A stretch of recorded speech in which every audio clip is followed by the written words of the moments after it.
The long-anticipated Fun Astrology 101 course is now open in beta, but only for a limited time. Go to funastrology.com for details. Welcome in to a new week on the Fun Astrology Podcast. Thomas Miller, I am so glad you are here. It is because of you that I keep doing this and creating courses and all this stuff. Thank you so much for an incredible launch day yesterday. If you didn't hear about it, yesterday we announced and launched the Fun Astrology 101 course. You guys just made it absolutely amazing. Thank you so much. And if you didn't get in on it and you'd like more information, go to funastrology.com.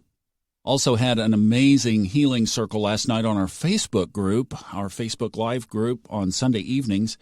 And that was just extra special and touching and as well. And I'll tell you, this energy is incredible. And I'm hearing a theme from a lot of you, and that is that it's really tense. I mean, people are processing some really heavy stuff, and especially deep stuff is coming up and out. So let's take a look at the chart. There are a few clues there, and then we'll dissect a few things, okay? So first of all, Mercury has already quincunxed Pluto. There's a verb for you. Gee, I got quincunxed last night.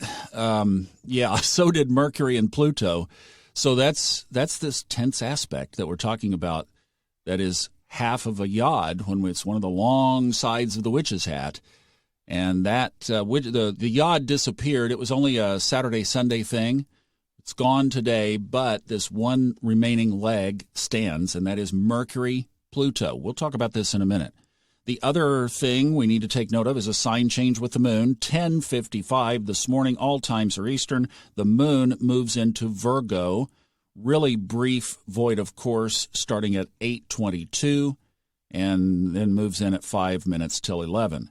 And then the other one for today, to get everything on the table, is Venus is opposite Neptune tonight at 8:19 p.m. So there you know the players. Let's do some dissecting. In fact, with today's chart, let's back into some things, because when people collectively, I mean, I've had several people over the weekend say, wow, the heaviness. And then I ask a little bit more and they say it's past stuff coming up. Well, see, sometimes you can look in the chart, you can see an aspect or relationship between Saturn and Pluto and Neptune and Venus and all the things that we have going on, and you can project out. But sometimes you take a result and you can bring it in and locate it in the chart. This is actually basically the same chart, except for the yod is missing. The yod was there yesterday. It's basically the same chart that I launched the course under. And one of the things that I noticed as I was looking at this at the chart from yesterday when the course launched, is that I saw this theme of exactly what we're talking about here, bringing up the past, dealing with it, moving on to a higher level of consciousness. And one of the things that spoke to me in the chart was to move the course in that direction.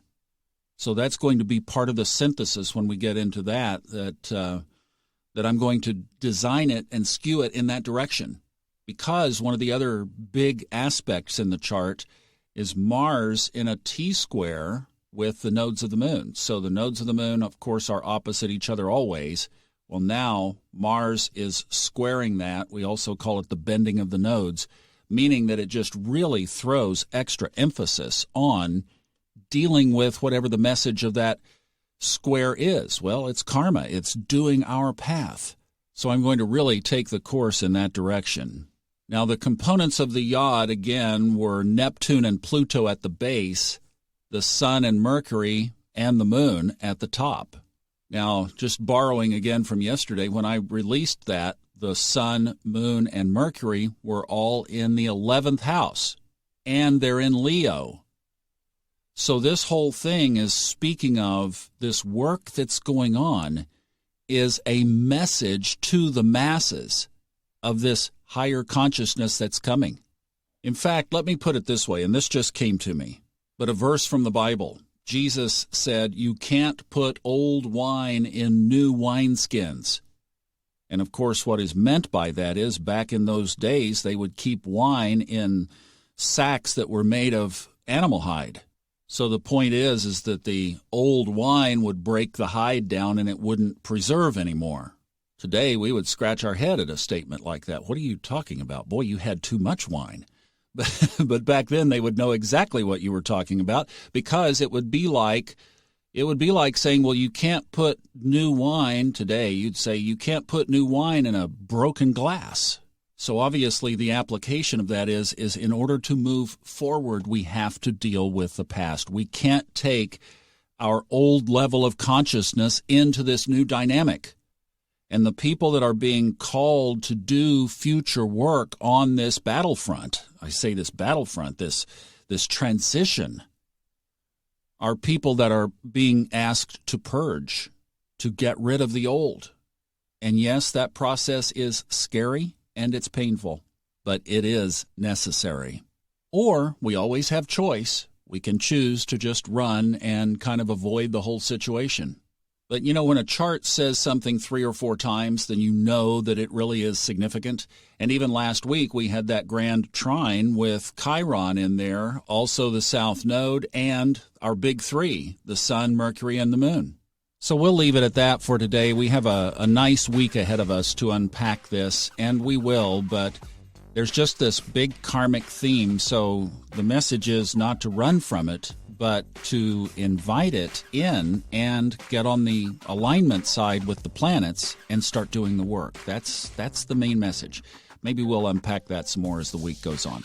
I do hope you'll come over and check out the course, and I hope you have a wonderful Monday. I'll see you back tomorrow. Bye-bye.